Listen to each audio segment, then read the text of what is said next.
Welcome friends, class 7 supplementary chapter number 1 the tiny teacher यानी कि नन्हे अध्यापक के बारे में हम पढ़ेंगे। तो इस चैप्टर में नन्हा अध्यापक किसको कंसीडर किया गया है, तो वो है चींटियों को कंसीडर किया गया है। तो चैप्टर में आगे बढ़ने से पहले ऊपर जो आपको वर्ड मीनिंग दिखाई पड़ा आप इसे नोट डाउन कर लीजिए, ये आपके बेटर अंडरस्टैंडिंग और इस चैप्टर को समझने में हेल्प करेगा। तो चलिए इंट्रोडक्शन पार्ट समझते हैं। देखिए, इसमें चींटियों की पूरी होल इंटायर फैमिली, उनका पूरा होल पॉपुलेशन कैसा रहता है, कैसे एग्जिस्ट करता है तथा उनका लाइफ स्टाइल कैसा होता है, वह कैसे लाइफ में आगे बढ़ते हैं और कैसे इस होल वर्ल्ड में आने के लिए तैयार होते हैं, इस पे पूरा बेस्ड है स्टोरी। हो सकता है कि ये आपको स्टोरी गलत सा लग सकता है, लेकिन ऐसा नहीं है, क्योंकि जो चींटियों का पूरा लाइफ स्टाइल है उसे लोगों ने वॉच किया है, पालतू के रूप में उन्हें रख के उनका पूरा लाइफ स्टाइल देखा है, समझा है, जाना है और पढ़ा है, तब जाके ये चैप्टर लिखा गया है। तो चलिए हम चैप्टर स्टार्ट करते हैं। Name the smallest insect you have seen. उस छोटे से कीट का नाम बताइए जिसे आपने देखा है और क्या है, बहुत ही बुद्धिमान हो। Is it the fly? क्या यह उड़ता है? No it is not. नहीं, यह नहीं उड़ता। Is it the mosquito? क्या यह मच्छर है?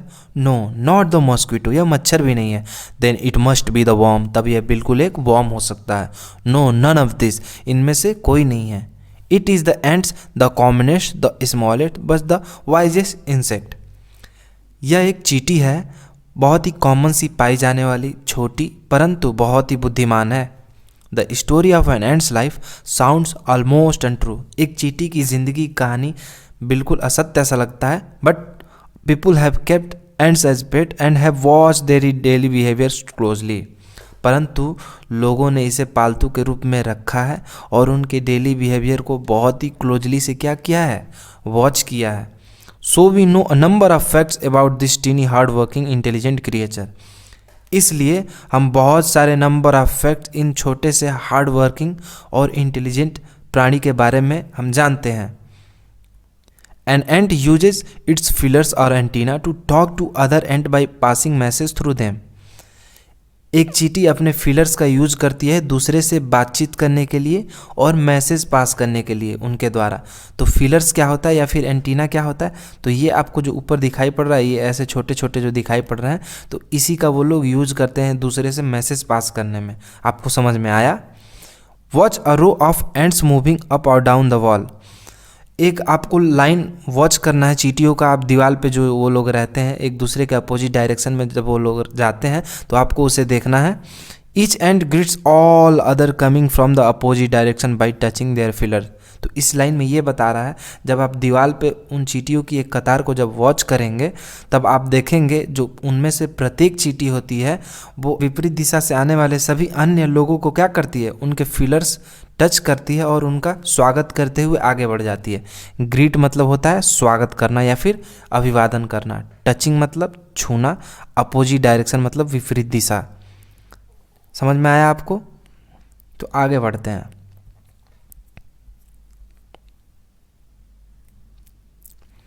There are many kind of ants. चींटियों के बहुत से प्रकार होते हैं। The commonest among them are the black और रेड वंस। तो उनमें सबसे जो कॉमन पाए जाते हैं हर जगह जो दिख जाएंगे आपको, तो वो है क्या है, ब्लैक और रेड है। We have seen them since we are children but haven't paid enough attention to them. हम उन्हें तब से देख रहे हैं। यहाँ पे देखिए ये लाइन दिया हुआ है, we have seen them since we are children. हम उन्हें तब से देख रहे हैं जब हम बच्चे थे। But haven't paid enough attention to them, पर हमने उन पर ज़्यादा ध्यान नहीं दिया। अटेंशन मतलब ध्यान देना। Where do they live? वो लोग कहाँ रहते हैं, वे लोग कहाँ रहते हैं? In their comfortable home called nests और एंट हिल। तो वो एक अपने कंफर्टेबल होम में रहते हैं, आरामदायक घर में रहते हैं, जिन्हें नेस्ट या फिर एंट हिल कहा जाता है। तो एंट हिल कहा जाता है जहाँ वो लोग रहते हैं। Each has 100 of little rooms and passages. प्रत्येक के पास सैकड़ों रूम और पासेज होते हैं। किसके? एंट हिल के। In some of this rooms the queen ant lay eggs. इनमें से कुछ रूम में जो रानी चींटी होती है वो अंडे देती है। Others are nurseries for the young ones called grubs. और जो अन्य होते हैं वो बच्चों के लिए नर्सरी होते हैं, जिन्हें हम क्या कहते हैं, ग्रव कहा जाता है। जो छोटे से जो अंडे होते हैं ना, उन्हें हम ग्रव कहते हैं। Worker have their reserve quarter, और जो उनमें से कार्यकर्ता होते हैं, जो वर्कर होते हैं, उनका एक अपना अलग रिजर्व क्वार्टर होता है। They spend most of their time searching for food, वे अपना ज़्यादातर समय कहाँ बिताते हैं? भोजन ढूंढने में बिताते हैं।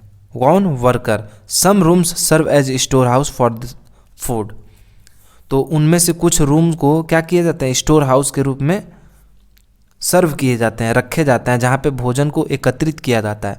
सोल्जर हैव सेपरेट ब्रेक्स, जो सोल्जर होते हैं उनका एक अलग ब्रेक होता है जहाँ पे वो लोग रहते हैं। No worker has ever tried to live in a soldier house, और कोई भी जो वर्कर होता है वो कभी भी सोल्जर के हाउस में यानी कि सोल्जर वाले रूम में जाने की ट्राई भी नहीं करता। No soldier has ever gone out searching for food, और कोई भी सोल्जर जो होता है वो भोजन ढूंढने के लिए बाहर नहीं जाता है। नो वर्कर और सोल्जर और cleaner has इवर harmed a grub, कोई भी जो सोल्जर होते हैं, सिपाही जो होते हैं, या फिर क्लीनर होते हैं जो साफ़ सफाई करने वाले होते हैं, और या फिर वर्कर होते हैं, वो कभी भी एक ग्रब को नुकसान नहीं पहुंचाते। हार्म्ड मतलब क्या होता है? नुकसान पहुंचाना। So you see an ant's life is very peaceful, इसलिए आप देख सकते हैं कि एक चींटी की लाइफ क्या होती है? बहुत ही शांतिपूर्वक होता है। पीसफुल मतलब शांतिपूर्वक। Each does its share of work intelligently and bravely and never fight with other member of the group, तो प्रत्येक अपने हिस्से का दिया गया काम क्या करती हैं? बहुत ही इंटेलिजेंटली यानी कि बहुत ही स्मार्टली करती हैं, और बहुत ही बहादुरी पूर्वक करती हैं। ब्रेवली मतलब बहादुरी, बहादुर। और कभी भी अदर ग्रुप ऑफ मेंबर के साथ आपस में कभी लड़ाई नहीं करती वो लोग। तो इस तरह से आप देख सकते हैं कितनी वो लोग शांतिपूर्वक से रहते हैं आपस में। अब यहाँ पे देखिए लिखा हुआ, the queen is the mother of the entire population of the colony, और पूरे इंटायर यानी कि होल पॉपुलेशन का, जहाँ पे वो पॉपुलेशन रहता है वहाँ पे जो रानी होती है वो सबकी क्या होती है? माता होती है। It lives for about 15 years, यह लगभग 15 सालों तक जीती है। It has a pair of wings, इसके पास क्या होता है? एक जोड़ा पंख होते हैं। But bite them off after its wedding flight, परंतु उन्हें उसके शादी की उड़ान के बाद क्या कर दिया जाता है? काट दिया जाता है। This flight takes place on hot summer day, और जो यह फ्लाइट होता है या जो उड़ान होता है वह गर्मी के दिनों में लिया जाता है। The queen leaves the nest, जो रानी होती है वो अपने नेस्ट को यानी कि अपने घोंसले को छोड़ती है। And goes out to meet a male ant, और बाहर जाती है एक चीते से मिलने के लिए, यानी कि एक मेल चीता से मिलने के लिए जाती है। और drone high up in the air, और बहुत ही हवा में, बहुत ही आसमान में क्या हो जाती है? उड़ते हुए चली जाती है। On its return to earth, जब यह वापस से पृथ्वी पे आती है, it get rid of its wing and then does nothing but lay eggs, तब इसके पंख क्या करते हैं? हटा दिए जाते हैं, और तब यह कुछ नहीं करती सिवाय अंडे देने के लिए, परंतु बस क्या करती है? अंडे देती है। Eggs hatch and grubs come out, तो जो अंडे होते हैं वो हैच होते हैं। हैच मतलब सेना, सेवे जाते हैं, और तब क्या होते हैं? ग्रब्स बाहर आते हैं, ग्रब्स बाहर आते हैं। सोल्जर गार्ड देम, जो रक्षक होते हैं वो उनकी रक्षा करते हैं। किसका? ग्रब्स का। Worker feed and clean them, जो वर्कर होते हैं उनका साफ सफाई पर खिलाने पिलाने पे क्या करते हैं? ध्यान देते हैं। And also carry them about the daily for airing exercise and sunshine, और उनको डेली क्या करते हैं? एयरिंग के लिए ले जाते हैं हवा में, और उनकी एक्सरसाइज कराते हैं, सन की धूप में लेके जाते हैं। 2 और 3 वीक्स, 2 या 3 हफ्ते में become cocoon and live without food और एक्टिविटी फॉर 3 वीक्स मोर, तो जो 2 या 3 हफ्ते तक क्या होते हैं? बाद ग्रब्स कुकून में बदल जाते हैं। जो छोटे छोटे जो ग्रब्स होते हैं वो कुकून में बदल जाते हैं, और ये ऐसे ही पड़े रहते हैं बिना किसी भी एक्टिविटी के 3 हफ्तों तक, उससे भी ज़्यादा। Then the cocoon break and perfect ants appear, और जब यह विकसित हो जाते हैं तो कुकून क्या होते हैं? ब्रेक कर दिए जाते हैं, और उसमें से एक परफेक्ट एंड क्या होती है? बाहर आती है। आप देखिए यहाँ पे देख सकते हैं, इसमें देख सकते हैं एक कुकून ब्रेक करके एक परफेक्ट एंड क्या हो रही है? बाहर आ रही है। Now it's time for teaching and training. New ants learn their duties from old ant as worker, soldier, builder, cleaner, etc. अब क्या होता है, उनकी टीचिंग यानी कि उनकी पढ़ाई और ट्रेनिंग का टाइम आता है. जो न्यू एंट होते हैं वह अपनी ड्यूटी पुराने चींटियों से सीखते हैं. किसके रूप में? वर्कर के रूप में, सोल्जर के रूप में, बिल्डर के रूप में और साफ सफाई क्लीनर के रूप में. After a few weeks training the small ants are ready to go out into the big world of work. कुछ ही हफ्तों की ट्रेनिंग के बाद जो ये छोटे से चींटियाँ होती हैं वो बड़े से वर्ल्ड में यानी कि बाहर जाने के लिए क्या हो जाते हैं, काम करने के लिए रेडी हो जाते हैं. An ant hill is home not only for ants but also for some others creature, beetles, lesser breeds of ants and green fly. एक एंट हिल जो होता है वह केवल चींटियों का ही घर नहीं होता. यहाँ पे लिखा है ना, not only for ants but also for some other creature, परंतु यह कुछ और भी प्राणियों का घर होता है. जैसे क्या? बीटल्स. ये बीटल्स एक काले प्रकार के छोटे छोटे कीड़े होते हैं. लेजर ब्रीड्स ऑफ एंट्स यानी कि चींटियों की अलग ही प्रजाति उसमें रहती है, कभी कभी आप देखते होंगे. एंड द ग्रीन फ्लाई, और हरी मक्खियाँ भी उसमें क्या रहती हैं, चींटियों के एंट हिल में रहती हैं. समझ में आया आपको? Why do ants want to this alien creature to live in their nests. अब सवाल ये आता है कि क्यों ये एलियन क्रिएचर यानी कि ये दूसरे जो प्राणी होते हैं वो चींटियाँ अपने घोंसले में, अपने एंट हिल में उन्हें रहने देती हैं. क्या कारण है भाई? तो उसका कुछ रीज़न है. फॉर सेवरल रीज़न, उसका रीज़न है. Some give off smell pleasant to the ant senses.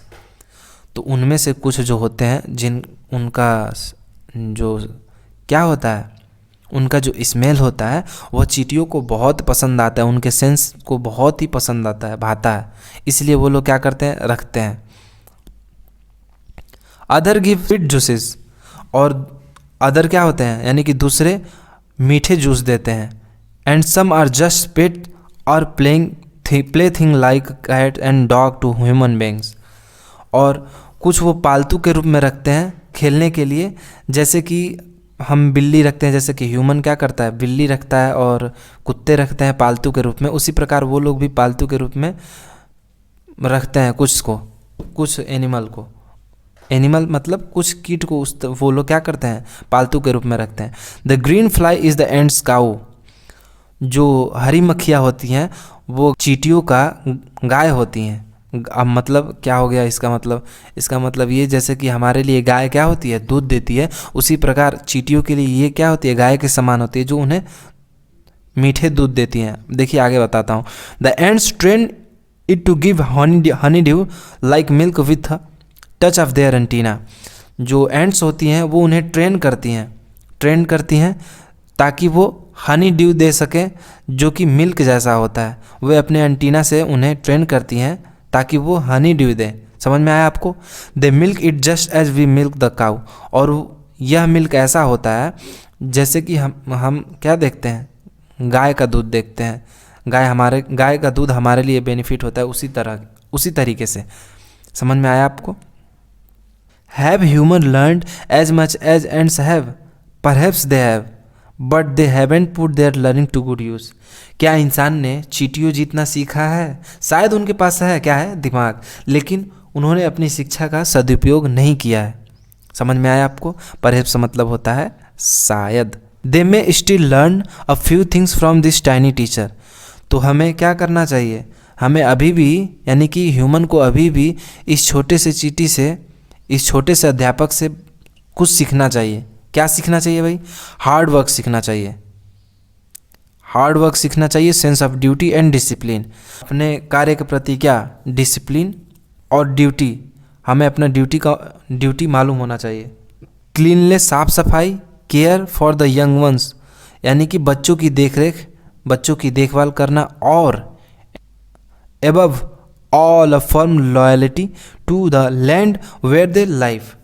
और सबसे बढ़कर अपने भूमि के प्रति दृढ़ निश्चय, जहाँ वे रहते हैं क्या होना चाहिए, हमें अपने भूमि के प्रति निष्ठा होना चाहिए, लॉयल होना चाहिए. समझ में आया आपको?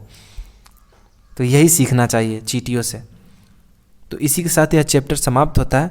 यदि आपको अच्छा लगा हो तो एक लाइक ज़रूर बनता है.